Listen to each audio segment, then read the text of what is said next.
Hello everyone, welcome to today's show. My name is Spencer Walsh. This is what we got for you today. After Trump hints his VA nominee might drop out, there is kind of right now a little bit of some hope for him. We'll take a look at the status with that on today's show. Also, a third judge has ruled against the Trump move to end DACA. MSNBC's Joy Reid claimed her website was hacked and bigoted LGBT content added. It's a little weird and doesn't make that much sense. Like someone hacked into the Wayback Machine because these comments were from 2007 to 2009, where she mocked Florida Governor Charlie Crist. So yeah, we're gonna be taking a look about that. That does seem to be a little bit worrying at this time. So yeah, it's very weird. We will be breaking down those disturbing homophobic comments, so that's something I want to stay with us for because they're not cool, but also stay with us for the DACA story too. That'll be fun. All right, but now we move on to Washington and the VA battle. President Trump acknowledged Tuesday that Ronny Jackson, his nominee to lead the Veterans Affairs Department, is in serious trouble amid the accusations the White House doctor oversaw a hostile work environment, improperly dispensed prescription drugs, and possibly drank on the job, which was very worrying. Speaking at a midday news conference with the president of France, Trump strongly defended Mr. Jackson, the White House physician, as, quote, one of the strongest people he has ever met, but hinted that Dr. Jackson might soon withdraw consideration, blaming the Democrats for mounting an unfair attack on the nominee's record. And I mean, I gotta be honest here, this is a really serious situation with Ronny Jackson. There's also serious heart concerns for that Ronny Jackson noticed in Trump that he failed to report, and the fact is he's running to lead the VA. Like, he's running to lead a VA, and that's been an organization that's been severely neglected by many people, including David Shulkin, over the years. And it's just like can we get someone?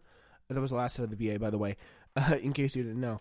But can we get someone who can actually focus on fighting for it? Like someone who actually, I know this person is unlikely to come from Trump, especially out of everyone. I mean, there's been scandal after scandal with the VA in almost seeming like every administration. Now there was one with Obama, but I mean, it's just a little worrying. Why can't we get this right for our veterans? Like the VA, it provides such good and effective service, but on the other hand, there's long wait times. There's a whole host of problems with it. So the question is, why can't we fix it? Why can't we bring it up to snuff? And like alcoholic guy who overprescribes medicine, we'll get to that in a minute. Like, why in the world would he be good for the job? Why in the world should we have him or / need him here in any of these situations? So yeah, by Tuesday evening, Trump and Dr. Jackson went face to face, and Wednesday, and the White House moved aggressively to defend the doctor against the president. What the president has called by an quote-unquote ugly abuse by politicians. A White House statement said that Dr. Jackson's record was impeccable, and it says that he will not be railroaded by the false accusations. The concern over Dr. Jackson's nomination is actually bipartisan and emerged after the Senate Veterans Affairs Committee interviewed more than 20 people, including current and former military personnel who would work with them. The committee began an investigation last week into Dr. Jackson's White House work record, and its Republican and Democratic leaders jointly announced Tuesday that in his confirmation hearing planned for Wednesday would be postponed indefinitely in light of the new information presented to the committee. So they're gonna have to take a step back and maybe reconsider things here, as this is just looking unlikely, and it's just such an important thing, in my opinion, to get right, just for these veterans who really need to they need to keep pushing. Like, they need to keep fighting, and it's going to be the most important thing to do. The concern over Dr. Jackson's nomination again is bipartisan. And Johnny Isaacson of Georgia, the committee chairman, said, "We take very seriously our constitutional duty to thoroughly and carefully vet each nominee to the Senate for confirmation." Send the Senate for confirmation.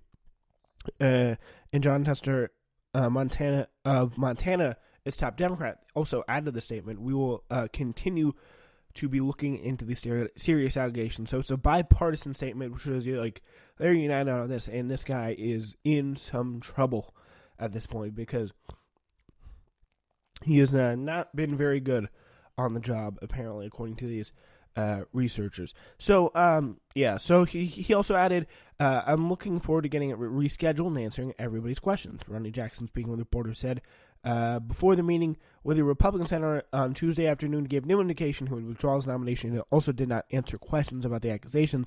But that's when he said, "I am looking forward to getting it rescheduled and answering everybody's questions." So, members of Tester's staff said they had credible accounts of Jackson being intoxicated during official White House travel.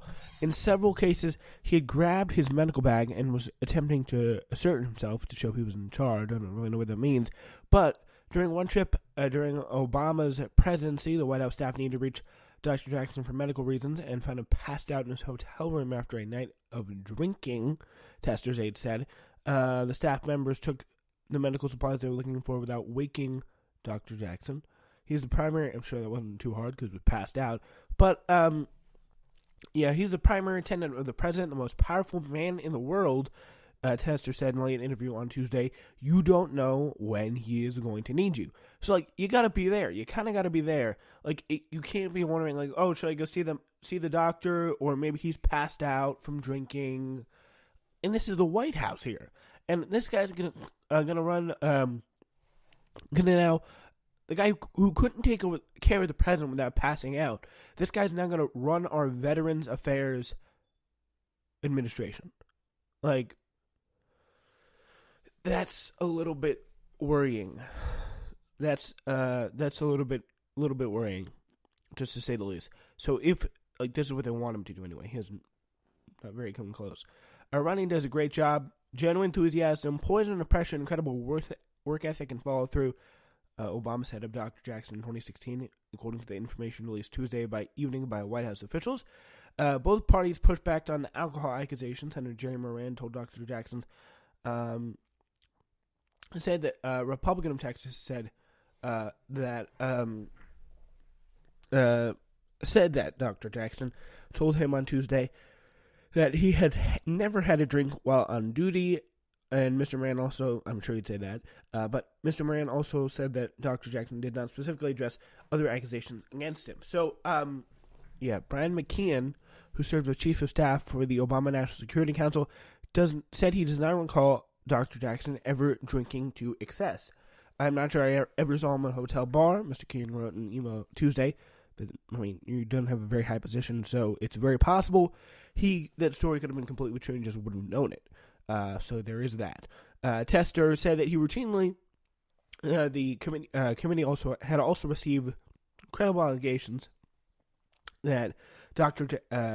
Jackson routinely distributed Ambien, a prescription sleep aid, which is not a narcotic, to the White House staff, and members of the news media flying on long overseas trips, as long as Provigil, a prescription drug for promoting wakefulness. So, yes, that's a little weird. So that's the part where he's like over-prescribing medicine, so that doesn't seem to be entirely right. Tester said he's spoken with John Kelly, and Kelly said he told him that the distribution of sleep aids and wakefulness drug was standard operating procedure. Tester said he disagreed, and he says, "We have a prescription drug problem in this country, and if we have doctors at the highest levels who are just handing them out like candy, we might have a problem." So yeah, that seems like it makes a little bit of sense there. Like they're just handing them out like, you have one, like, you get a drug. Like, no, I'm sorry. Like, it's just not gonna work. I mean, you can't have your cake and eat it too, proverbially. So, So, Tester said the committee had also received reports of a toxic work environment in the White House medical unit, where Jackson had overseen since 2003 that would involve belittling, screaming, verbally abusing the staff to the point where he would explode and the staff feel if they were on eggshells. Tester said. He added that several people the committee had spoken with are still in the medical unit and fearful of reprisals. In 2012, a 6-page report by the Navy's, that must not have been fun. Jackson comes storming in the room drunk, is like, who told Tester all this stuff? Like, ew. It's a little creepy. A little creepy, to say the least.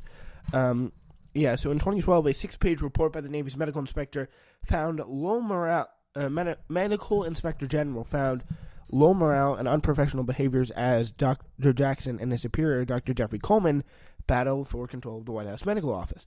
Tester is a moderate Democrat for re-election this fall, firmly objected to Trump's assertion that the accusation had been politically motivated by Democrats in Congress. So, I mean, at least he has a somewhat of a spine, enough of a spine, to actually speak up where it counts. Like, unlike Joe Donnelly, Joe Manchin, Heidi Heitkamp, who recently changed their votes to vote for Mike Pompeo when some Republicans were about to vote against him. That, to me, is very telling.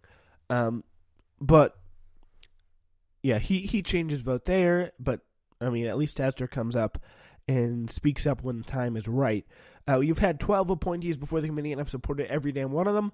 I don't want to play politics with the VA, and as he shouldn't. It's the VA should be about finding the most effective person for the job, and if you don't think he's effective, then you can kick him out. Just kick him out. So, and don't be afraid to either. So because that's the most important thing. All right. So yeah, we're gonna on that note, we will take a break. Coming up next, DACA, the third judge, has ruled against the Trump move to end it. We will talk about that coming up. So stay right where you are. We will be back in a flash. So you don't want to move.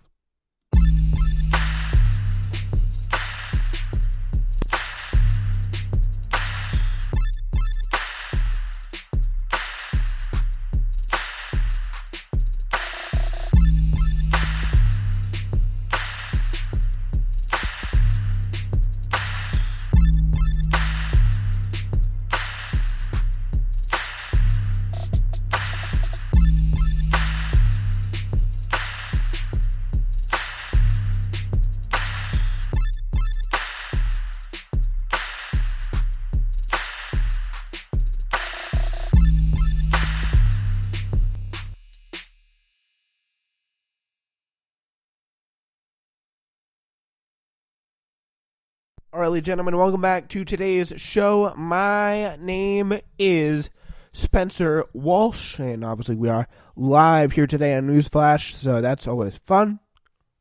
We're giving you the show today live, so there is that mix of excitement. So, and obviously, you gotta forgive me here if my voice sounds a little bit nasally or anything weird happens during the show, because allergies for me are a constant battle without ever any signs of letting up here. So, yeah, we're going to have to take breaks, but not like the 4-minute ones we used to take. But we're going to try to take shorter ones along the way there, so that'll be good. Anyway, so we do have a pretty big show for you. So I'm going to stay, obviously, with that. And we will be... Yeah, we're going to continue on now to DACA. So that'll be... So we will move on. So the third federal judge has rejected the Trump administration's justification for winding down the program protecting immigrants who came to the U.S. illegally as children. U.S. District Court Judge John Bates on Tuesday said the Department of Homeland Security's legal explanation for the decision to end the Deferred Action for Childhood Arrivals program, or DACA, was too flimsy and ultimately unpersuasive. DACA's rescission was arbitrary and capricious because the department failed to adequately explain its conclusion the program was unlawful. Bates wrote in a 60-page opinion,